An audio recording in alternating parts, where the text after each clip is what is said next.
বাংলার বাড়ি প্রকল্পের প্রথম কিস্তির টাকা পশ্চিমবঙ্গের রাজ্য সরকার ইতিমধ্যেই পাঠাতে শুরু করে দিয়েছে। অনেকেই আপনারা টাকা পেয়ে গিয়েছেন, আবার অনেকের এখনো ব্যাংকে টাকা ঢোকেনি।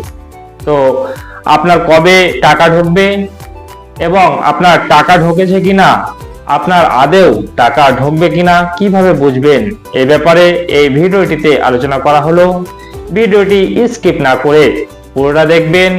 এবং আরেকটি কথা, আপনারা দেখছেন সিদ্দিকজি অনলাইন চ্যানেল, ভিডিওটিতে লাইক দিয়ে চ্যানেলটি সাবস্ক্রাইব করে দেবেন। তো চলুন ভিডিওটিতে বিস্তারিত আলোচনা করা যাক। পশ্চিমবঙ্গের মুখ্যমন্ত্রী মমতা বন্দ্যোপাধ্যায়ের যতগুলি প্রকল্প আছে, এখন বর্তমানে সবথেকে আলোচিত প্রকল্প হচ্ছে বাংলার বাড়ি প্রকল্প। তো কেন্দ্র সরকার আবাস যোজনা প্রকল্পের টাকা দেওয়ার ক্ষেত্রে কোনো রকম হস্তক্ষেপ না করায় বাংলার মুখ্যমন্ত্রী মমতা বন্দ্যোপাধ্যায় বাংলার কোষাগার থেকে প্রায় 12 লক্ষ প্রান্তিক মানুষকে বাড়ি তৈরি করে দেবেন বলে প্রতিশ্রুতি দিয়েছিলেন। তিনি বলেছিলেন যে এই ডিসেম্বর মাসের মধ্যেই আবাস প্রকল্পের টাকা ঢুকবে।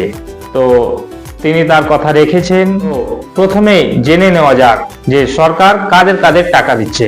আমরা সার্ভে করে যোগ্য পরিবারকে বেছে নিয়েছি, যার জন্য 11 লক্ষ টাকা বেড়ে 12 লক্ষ হয়েছে। মনে আছে অনেক ঝড় বৃষ্টি হয়েছিল, সাইক্লোনে অনেক ঘর বাড়ি ভেঙে গিয়েছিল। বর্তমানে বাংলার বাড়ি প্রকল্পের মোট 12 লক্ষ উপভোক্তাকে বাড়ি তৈরি করার জন্য টাকা দিচ্ছে। তার মধ্যে 11 লক্ষ উপভোক্তা আবাস প্লাস লিস্ট থেকে নেওয়া হয়েছে এবং বাকি 1 লক্ষ উপভোক্তার নাম ঝড় বৃষ্টিতে ঘর বাড়ি নষ্ট হয়েছিল তাদের থেকে নেওয়া হয়েছে।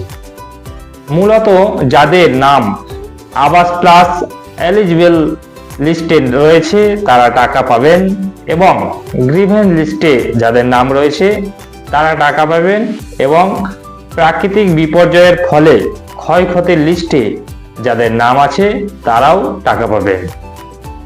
আবাস যোজনা প্রকল্পে আপনি টাকা পাবেন কি পাবেন না কিভাবে বুঝবেন? বর্তমানে যে 12 লক্ষ উপভোক্তাদের বাড়ির টাকা দেওয়া হচ্ছে, আপনাদের নামের তালিকা আপনাদের যে নিজস্ব ব্লক অফিস আছে বা বিডিও অফিস আছে সেখানে পাঠানো হয়েছে। বিডিও অফিসের নোটিশ বোর্ডে আপনাদের বাংলার বাড়ি প্রকল্পের ফাইনাল লিস্ট টাঙিয়ে রাখা হয়েছে। আপনারা অফিসে গিয়ে চেক করে নেবেন যে আপনাদের নাম আছে কিনা।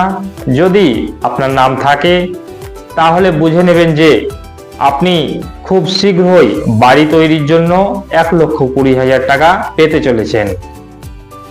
বাংলার আবাস যোজনা প্রকল্পের টাকা কবে ঢুকবে? ইতিমধ্যেই বাংলার বাড়ি প্রকল্পের প্রথম কিস্তির 60,000 টাকা অ্যাকাউন্টে ঢুকতে শুরু করে দিয়েছে। আপনাদের যাদের টাকা এখনো ঢোকেনি আর কিছুদিন ওয়েট করুন। মুখ্যমন্ত্রীর ঘোষণা অনুযায়ী আশা করা যায় যে এই চলতি ডিসেম্বরের মধ্যেই প্রথম কিস্তির টাকা যাদের এখনো ঢোকেনি তাদের সবারই ব্যাংকের অ্যাকাউন্টে ঢুকে যাবে। বাংলার আবাস যোজনা প্রকল্পের টাকা পাওয়ার জন্য আপনাদের কি করতে হবে? বর্তমানে ট্যাপ কেলেঙ্কারির জন্য সরকার আবাস প্রকল্পের টাকা দেওয়া নিয়ে খুবই সতর্কতা অবলম্বন করছে, কারণ যাতে আপনার টাকা অন্য কারো অ্যাকাউন্টে না চলে যায় সেই কারণেই আধার ভেরিফিকেশন করে তবেই টাকা পাঠানো হচ্ছে। তাই অবশ্যই আপনারা আবাস প্রকল্পের জন্য আধার ভেরিফিকেশন করে রাখবেন যাতে পরবর্তীতে আপনাদের কোনো রকম অসুবিধা না হয়। তবে কিভাবে এই আধার ভেরিফিকেশন করবেন সে বিষয়ে পরবর্তীতে ভিডিও দিয়ে দেব। বর্তমানে বাংলার আবাস যোজনা প্রকল্পের টাকা ঢুকেছে তার কিছু প্রমাণ। ইতিমধ্যে 17 ডিসেম্বর থেকে আবাস যোজনা প্রকল্পের প্রথম কিস্তির 60,000 টাকা ব্যাংকের অ্যাকাউন্টে ঢুকতে শুরু করে দিয়েছে। তার কিছু প্রমাণ আপনারা স্ক্রিনে দেখতে পাচ্ছেন। ভিডিওটি এই পর্যন্ত। পরবর্তীতে আবাস যোজনা নিয়ে আরো ভিডিও আসতে চলেছে।